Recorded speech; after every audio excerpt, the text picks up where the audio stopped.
It started with a smell, not something you could easily describe, just wrong. A sickly sweet, metallic scent clinging to the recycled air inside the Northside Plaza Mall, the kind of odor that didn't just hit your nose, it crept in, lodged behind your eyes, and stayed there. Devin Hayes, the night shift security guard, first noticed it 2 weeks into his new job. He'd done graveyard shifts before, empty buildings, humming fluorescents, the silence of consumption after hours. A jittery, stuttering freeze frame, like an old VHS tape chewing itself alive. That's what the maintenance guy said when Devin mentioned it. But this place, something about it always felt half awake. The smell seemed to drift from the vents above the east wing near the old arcade, long since gutted and sealed off with plywood. A dead animal, maybe. But that didn't explain the noise. At 3:11 m.m., his radio crackled just static. Devin glanced at the monitor wall. Camera 14 facing the central atrium flickered once, then again.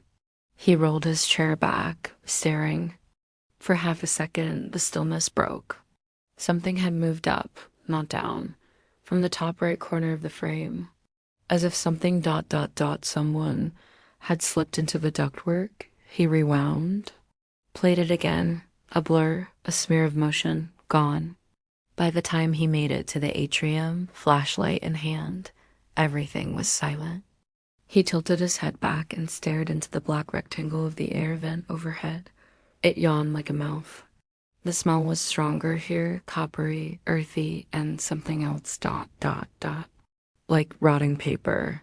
He should have reported it, but he didn't. Only slightly, but enough. The next night, the smell worsened, and a bag of pretzels was missing from the break room. 15, nothing. Just silence, and that smell thicker now. Like someone was sweating in the walls. The vending machine's keypad was smeared with something sticky. Devin frowned.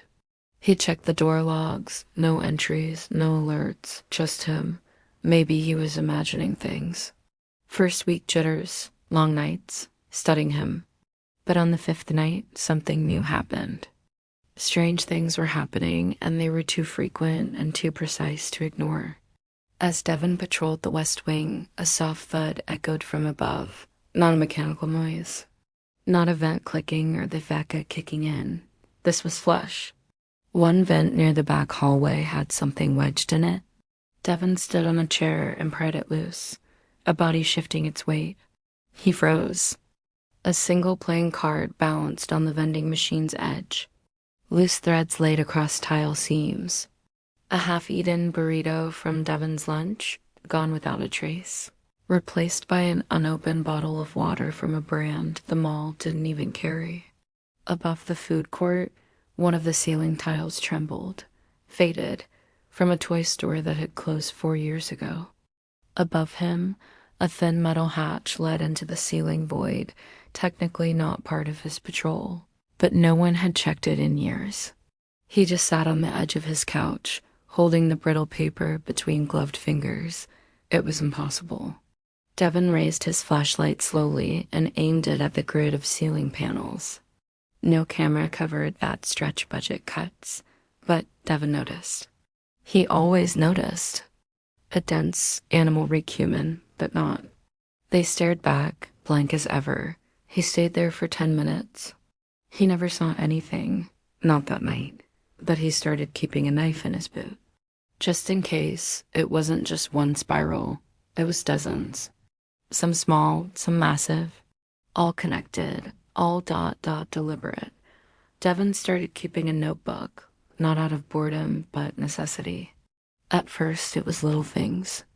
A screwdriver from the janitor's cart gone missing, only to show up the next night polished clean and placed neatly on Devin's desk. Trash bins emptied even before the cleaning crew arrived. Things moved, shifted, replaced, but never destroyed. It was subtle, surgical, like someone was testing boundaries.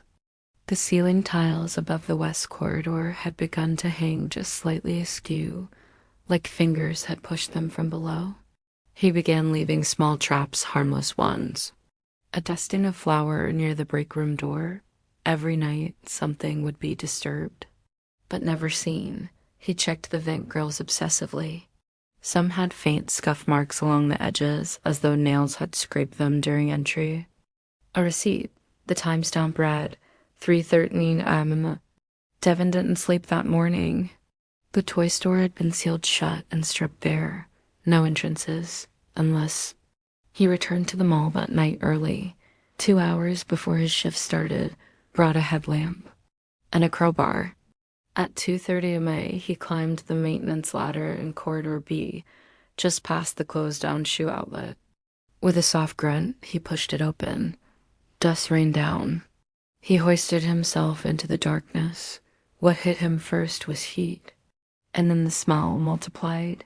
He clicked on the headlamp. Ducts stretched in every direction like metallic intestines. Fiberglass insulation hung like skin. And then something caught his eye. On the far wall, scratched into the aluminum, was a shape. A symbol. A spiral made of small, crude lines, hundreds of them. He shivered. Something had been living up here. And it wasn't just hiding. It had a purpose. Devin didn't report what he found. He couldn't. Something about the spirals, how precisely they were carved, how deliberately they were placed, made it feel like trespassing, like he'd seen something he was never supposed to see. The next few nights, he returned to the crawl space during breaks, flashlight in one hand, knife in the other. It was a labyrinth above them all, winding paths of ductwork, support beams, insulation stuffed voids. The air was thick, the ceiling low. He found things. A pile of torn catalog pages, all circled in red marker pictures of people, mostly children. Names scrawled across the margins in a shaky hand. A rusted soup can filled with hair. An empty pet carrier, modified with a lock on the inside. Devin backed away that night, fast. But the thing that kept him up afterward, the thing that truly rattled him, was the map. It was hand-drawn on the underside of a discarded ceiling tile, propped against a beam, nearly 4 feet wide. Arrows marked ventilation paths. Dotted lines showed drop points, places where someone could descend undetected. Every hallway, every store, every corridor, all sketched in obsessive detail. And then there were the red X's, 17 of them. Devin traced one with his finger.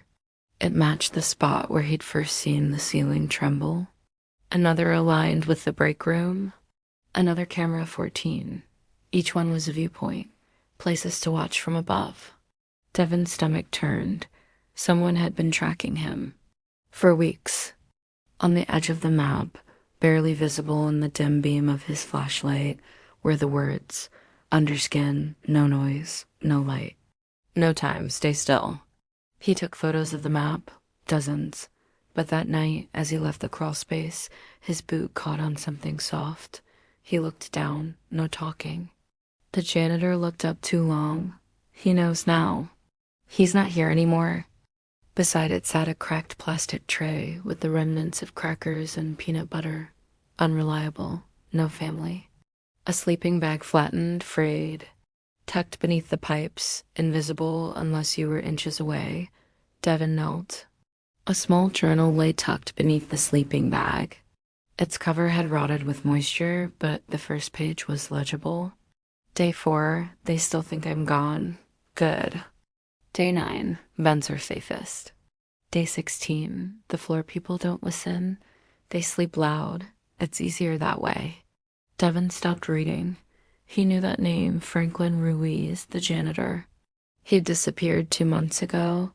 Everyone said he ran off. A sudden stillness, like the mall itself, was holding its breath. And Roger, the old-timer who worked the early shift. But something told him to stay quiet now. No one had ever looked for him. But Devin was starting to think someone had watched him die. Or worse, watched him get pulled into the ceiling. And no one had noticed. Devin stopped checking in with the other guards. Not that there were many, just himself. He had stumbled onto something feral, something watching, and it knew he was getting close. On Thursday night, 2:08 Heard it breathe. He was standing in Corridor D, just outside the old makeup store, when he felt the air shift, then a soft exhale. Not from behind or below, above. He turned his flashlight upward. Silence. But when he stepped backward, slowly, and looked again, one of the vent covers was missing. Not fallen, not hanging. Gone. A man destined to stare into a predator's den unless he is ready to be prey. A gaping black hole stared down at him. Fresh metal shavings clung to the grooves like wounds that hadn't scabbed. And for the first time, Devon saw it. He followed the ductwork deeper than before, crawling over wires and rusted panels, sweat dripping into his eyes. 2 eyes, small, sunken, and wet. Just for a moment. A crowbar in one hand, his boot knife in the other. This time, he wore a body cam linked directly to his phone, streaming to a private backup server. Then they vanished into the dark, retreating with an unnatural speed like something used to crawling in silence. He ran. Not from fear, at least, that's what he told himself, but from instinct. He locked himself in the security office and didn't come out until sunrise. The next night, he came armed. If anything happened, he wanted someone to know. He entered the ceiling again at 241 The spiral carvings were deeper now, new ones. They hadn't been there 2 days earlier. It was leaving messages, marking territory. But Devon didn't back out this time. Then he found the nest. Not straw or cloth, but layers of old mall debris, insulation, mannequins' limbs, broken coat hangers, fast food wrappers, and pages from children's books torn into ribbons. In the center, a mound of rags rose like a throne. He stepped closer and froze. The rags weren't empty. A shape lay curled atop them, thin, human, bare. It turned toward him slowly, like a marionette waking from a long rest. Its skin was pale, waxy, stretched tight over bone. Its mouth was full of ulcers. Its eyes the same ones from the vent. But what made Devon stumble backward, what nearly sent him tumbling through the tiles, was the badge clipped to the figure's chest. Northside Plaza Security. It was Franklin Ruiz. But Franklin had been gone for months. This thing was wearing his badge. The footage never aired. Devon's body cam captured 37 minutes of grainy, jittery video. In it, you see him crawling through the ducts. You hear his breathing, the scraping of his boots. You see the nest. And just barely, you glimpse the figure on the throne of rags. But what happened next was lost. The camera cut out, static. By the time Roger arrived for the morning shift, Devon was gone. The office was locked from the inside. His car still in the lot, but his phone still recording. The video had auto-uploaded to a cloud server Devon had created only days earlier. His sister received the link that evening. She took it to the police. They never responded. But months later, after a string of unexplained break-ins, after 2 teenagers vanished from the parking garage, a journalist got hold of the footage. And something else. A VHS tape, mailed anonymously, postmarked from a town 2 states over. On it, handwritten in marker, Interview Room 3B, do not copy. The tape shows a man gaunt, unwashed, wearing an oversized security jacket, sitting in a plastic chair under a buzzing light. He sways as he speaks, eyes unfocused. But then the power went down one night, just once, just for a minute. His voice is hoarse. Thence, every kid who ran screaming, every old man who died in the food court, every shop girl who cried in the bathroom. All of it at once company. Arteries, that humming, that's its pulse. They told me not to leave, said the mall was safer, said the lights would keep them out, renovated, clean. I learned how to be still, to be quiet. I stopped eating loud food. He laughs, but it's hollow. I saw what moves in the dark. So I stayed in the ducts, in the walls. He stares directly into the camera. The mall was breathing. You know that, right? It has lungs. You think it's just space that the mall remembers. Then he reaches into his pocket and pulls out a spiral. Made of human hair, the tape cuts to black. Authorities denied receiving any such recording. The mall remains open, but the ceiling tiles above Corridor D are now bolted shut, and the vents? Reinforced steel.